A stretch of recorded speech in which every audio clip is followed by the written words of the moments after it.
Welcome to the Bulls Guys Podcast, special off-season episode, special Media Day 2022 episode. I am your casual host, Kdub, Kenyatta Wright, and we are joined today by a very special guest and friend of the show, Mr. Kataka. What's going on, man? It seemed like it was just yesterday. Man, new season, Kataka, coming up. I'm very excited to see what our Bulls do this year. Hope we get a different outcome. So on today's show, we're going to talk about Lonzo Ball's injury as well as the media day.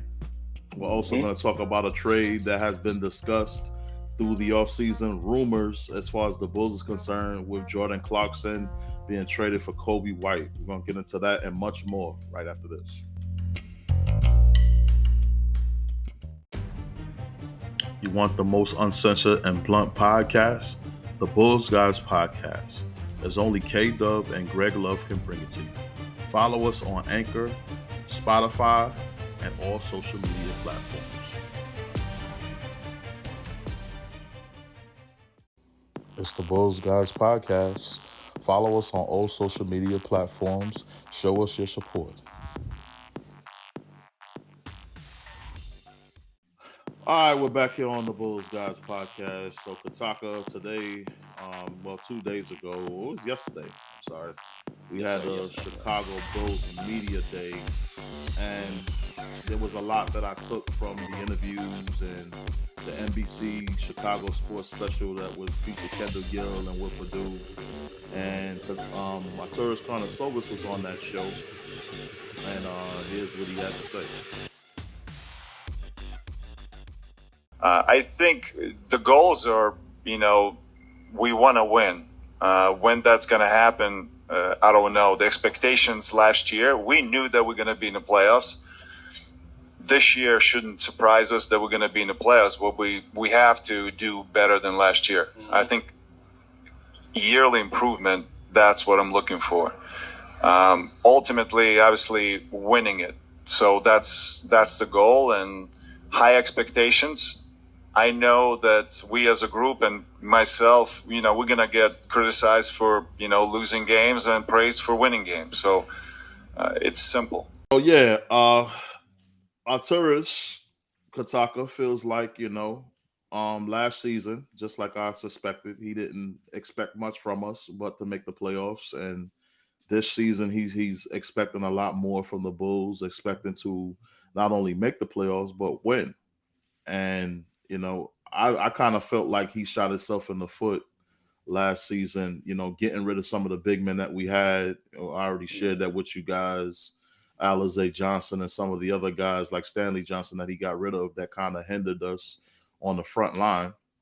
So I felt like some of the choices that he made the team weaker. But here we are coming into a new season. He expects, much more. And then he brought in Dragic and Andre Drummond. So in the rookie, Dalen Terry. And with those additions, I think he expects a better outcome. But to be honest with you, man, I felt like we should have went after more defensive guys. But be that as it may, Zach gave his comments in the media day. So did DeMar. DeMar spoke about, at this age, do he still have a lot left? He was asked that by some of the reporters. And he took offense to that and said, I have a lot left. Why would y'all think just because I got older, I don't have a lot left? Then he spoke about the times that he spent with Patrick Williams in the offseason working out. With everything that was said, did you watch the Media Day special? I'm guessing you did. Yes, I did. I even watched all the individual interviews as well. Right. So what I got out of it was that, to me, partly it's the same old media day hoopla, new season, new year, everybody is all drinking the Kool-Aid right now. But to back it up with Arturas, he's still, like we mentioned this before, he's still, like you say, we didn't address the big issue. I mean, we still have a whole boatload of guards. I don't want to go too much into the Lonzo Ball thing, but it's like we still need to make a deal. We still need to make that one deal. Mm-hmm. So of course he's going to come out and say, I expect us to win one playoff game. I did hear that he's expecting us to go to at least the second round, or but the first 30 days of the season is going to determine what our season is going to be. To be honest with you, that's just my take, because I know we got if I'm not mistaken, we got one of the top 5 hardest schedules of the regular season. So, I mean, by us not having Zoe, we got these 3 additions going out to jail. And I don't expect Dalen Terry to actually probably not get much tick anyway. I really would like to see Giannis' little brother. I don't know if he's the younger brother or the older brother, but I would like to see Costas actually make this team. Make the roster. Yep, I agree with you. To see him, and I don't think the other 2 guys, even though they 2 hell of a players, Kyrie Jones, I think that's his last name, point guard. I think he's like a point guard. He's not like another scoring 1-2 guard. And Freeman, who's from DePaul, local kid here in Chicago area. They got some damn good game, but I don't see them even making a roster. They're gonna be a Windy City. So, I mean, to Arturas' point, we got the same new chemistry. However, these additions, they're gonna have to gel according to our season, man. I mean, the first 30 days of the season is gonna determine how we're gonna fare in this tough ass Eastern Conference.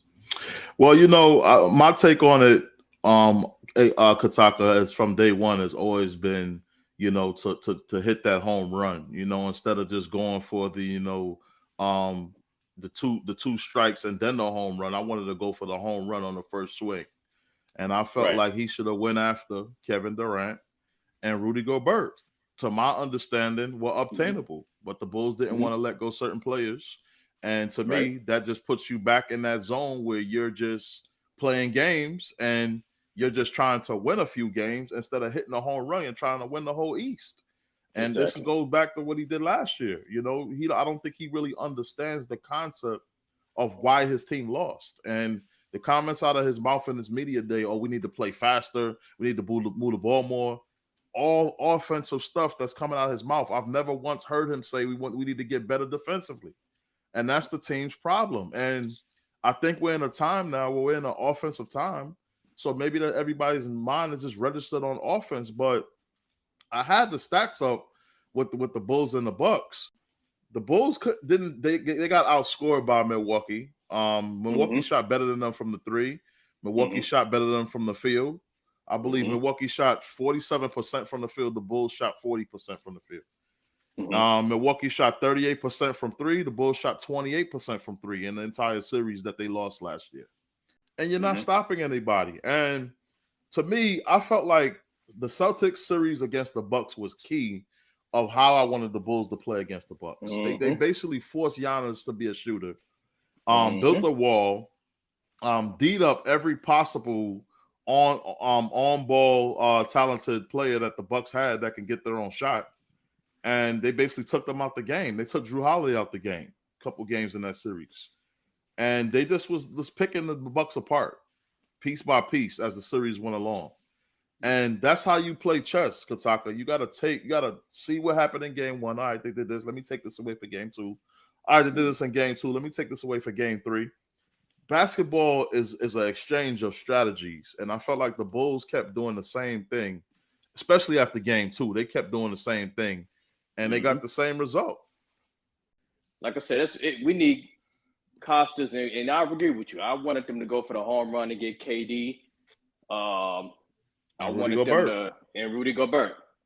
It was even some other cats, man. I mean, even second-tier players, I wouldn't even mind picking up. I mean, you got you might not agree with Montrezl Harrell, even though he got that case going on against him.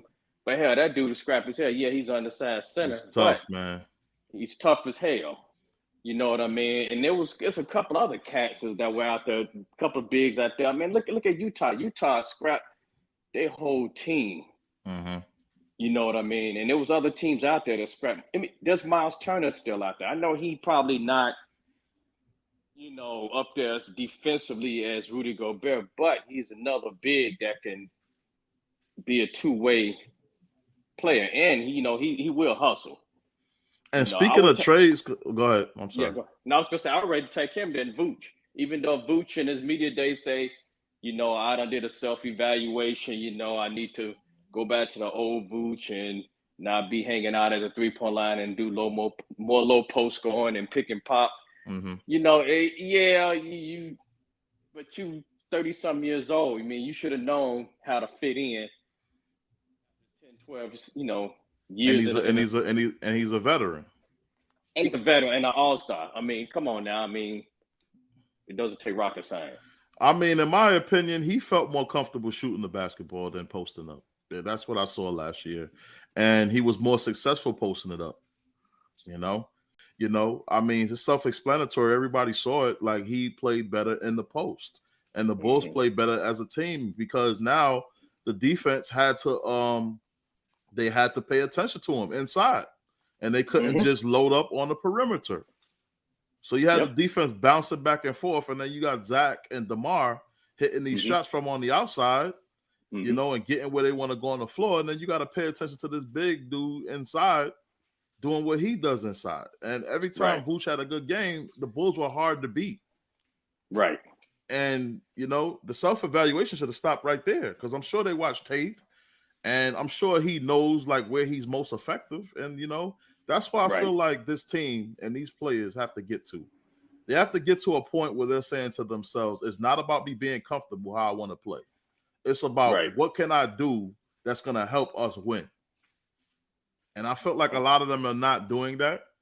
And, DeMar, I want to see him pass the ball a lot more this season. I want to see him be more facilitator. It ain't about how many points you can score. How can you make your team better? How can they play off of you? Exactly. And there've been some nice Kataka where he had a field day, but we lost. Yeah. So it's not. I don't care. I already know you can score. Like I've seen you for years. I've seen DeMar drop numbers in this league. But can you help the other guys around you be better? I understand you took Patrick Williams under your wing this summer, but I want to see you make these guys better on the court, not just taking them with you for the summer. Because everything that you taught him. Right. Yeah, everything that you taught him this summer, if you can't make him better during the game, it means nothing. Right. And that's where I'm going with as far as that, But speaking of trades, another topic that we discussed at the beginning of the show, the Bulls trying to trade Coby White, Tony Bradley, and a pick for Jordan Clarkson from Utah.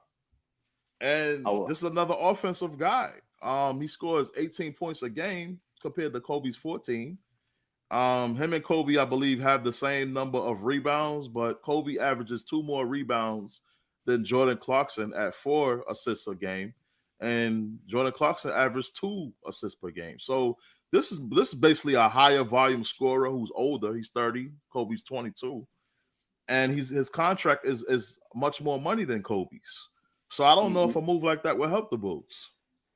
Yeah, I also read that same report, but instead of Bradley, I saw one where it was DJ, and I think a pick, because I think DJ, if I'm not mistaken, I mean Coby White's contract was 2 years, 20-something million, 14-something million, and I think DJ is about 6.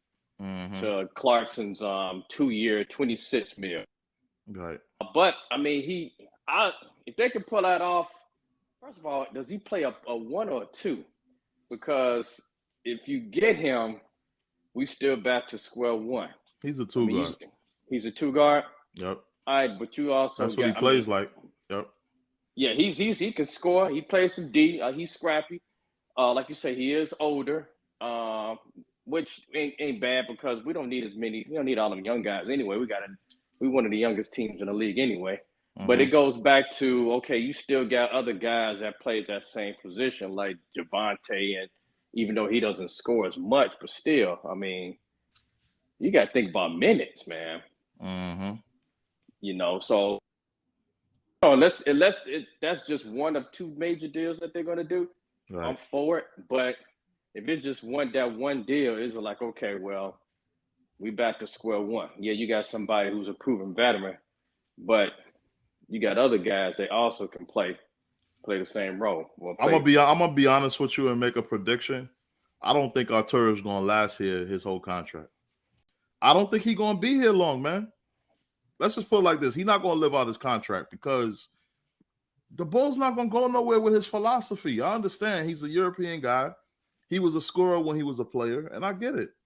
But you can't build a team as a player that you were. Everybody on the team can't be a shooter. You have to have some kind of different philosophy. He has the parts. This is one of the deepest teams in the Eastern Conference. But it doesn't matter who you have on your roster. It's about how you utilize everybody on your roster. Right. And he doesn't have the correct coach to coach the guys that he has. Because Billy Donovan is also the problem. But when we come back, we're going to take a quick break. We're going to dive into Lonzo Ball. We only have 30 minutes for this show, so we're trying to get all our topics in. But we're going to talk about Lonzo Ball surgery. He's apparently out for the entire season now. We'll get into that right after this.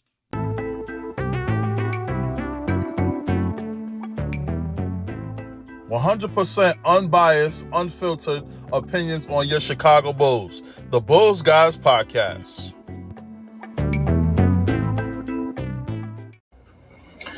Zach, seeing how the season went for you guys and finished up, what are those areas of improvement that you want to see this group make to get into that next level within the East this year? Yeah, I mean, shoot, you got to be able to crack through. And, against those top teams, you have to be able to beat them because you don't face them in the postseason.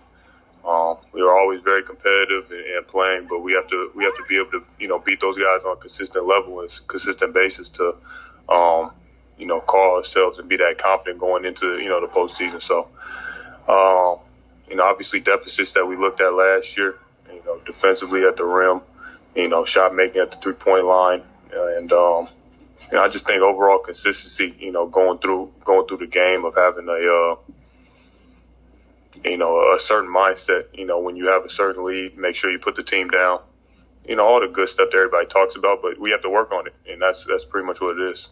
All right, we're back, Kataka. So when we went to break, we had a quick reference to Lonzo Ball.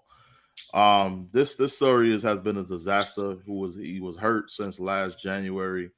And this is a very, very odd story because I didn't even know this guy got hurt when he was hurt. And Bulls Nation was just sitting there waiting for this guy to return. And, 1 month turned into 2 months, then 2 months turned into 3 months, then so on and so on and so on. Then the summertime.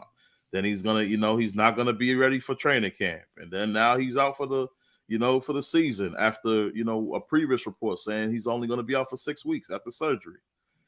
My biggest question in this thing is why did he wait so long to have surgery? That's my question today.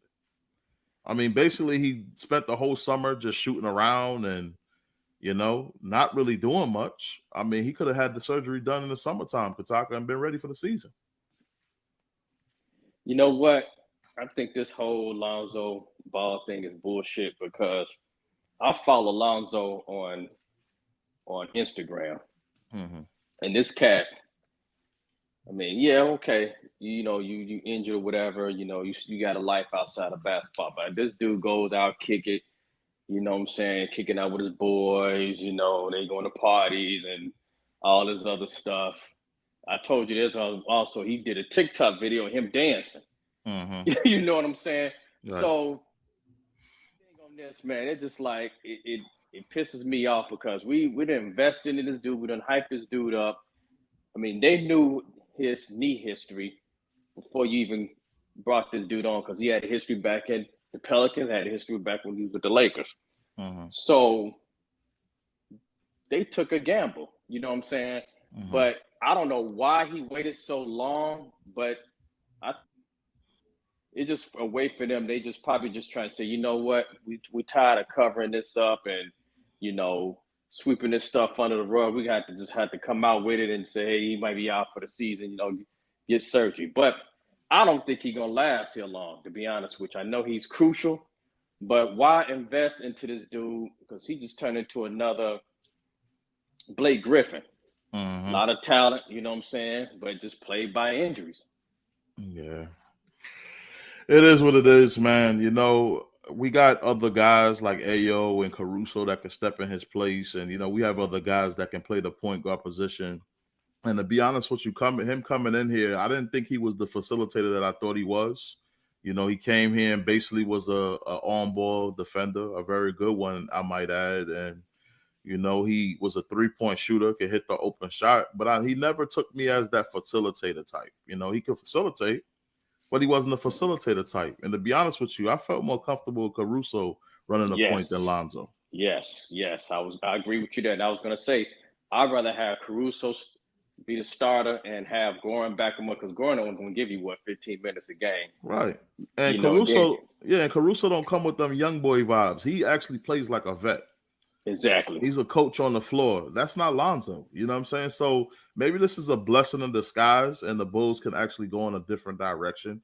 But man, to see how much money they paid Lonzo, and for this to happen, it's like another Derrick Rose situation. I hate to say that and put Rose's name in this, but that's true. That is true. It seems like it, man. But you know, moving forward, now that you know, put this whole team into perspective, I feel like the Bulls have the parts, but like I said, they're missing one key component, and that's defense. You know, and for me to not hear that or see that in their demeanor, or hear that even from Arturas or even the players, and I'm just saying to myself, these guys really don't get it. They don't get why they didn't win this last year. It has nothing to do with scoring. It's like, listen, here's the thing in basketball 101 too. If you can't score, you can also pull a team down to your level and also make them not score because you're playing good defense. Exactly. So you could be a horrible scoring team, but if you play really good defense, it really doesn't matter because you can shut the other team down and make them score less than you. Yep. So it's like, that's why defense really matters in this game, because scoring is not guaranteed. You're not guaranteed to score 130 points every night. You're not. So how are you going to account for these points that you didn't score? You're going to have to shut the other team down and take some points away from them. Yeah.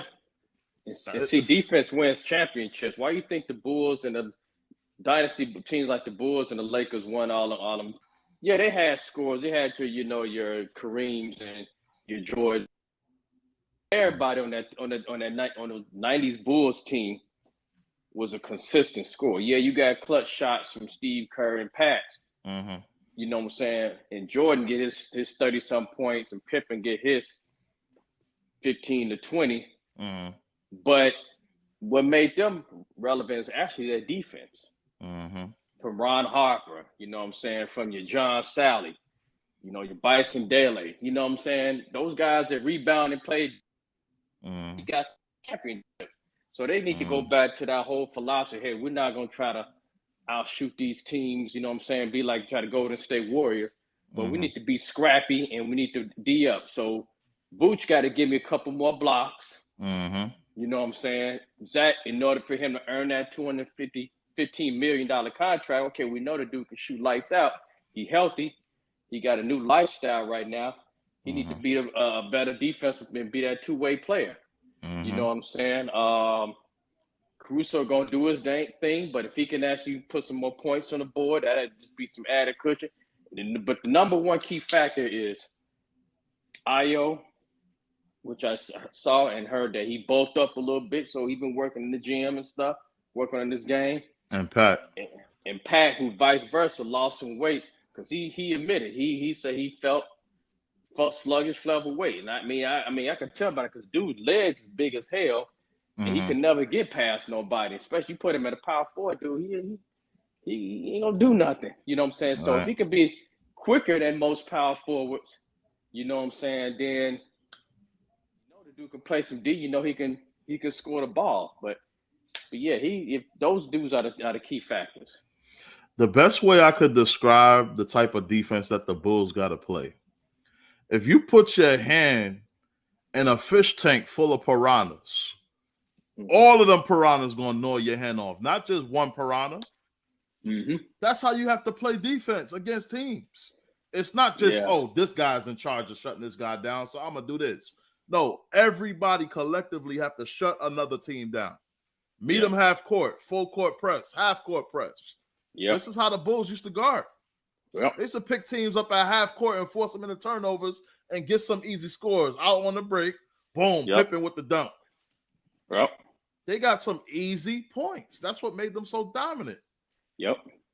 And the Bulls, even when they bring the ball up, I can see they just walk the ball up and wait for the team to guard them. No, you have, and that's the only thing I agree with Arturas with. You have to play faster. You don't wait for a team to set the defense up. You push them full court. You push that ball and get them teams out and running. And that's one thing I told y'all last year as well. Milwaukee didn't want to run with the Bulls in that series. They wanted to slow the game down, put it to turn to a half-court game. But if you look at every single game that the Bulls played that Milwaukee team last year, every time the Bulls ran, Milwaukee struggled against them.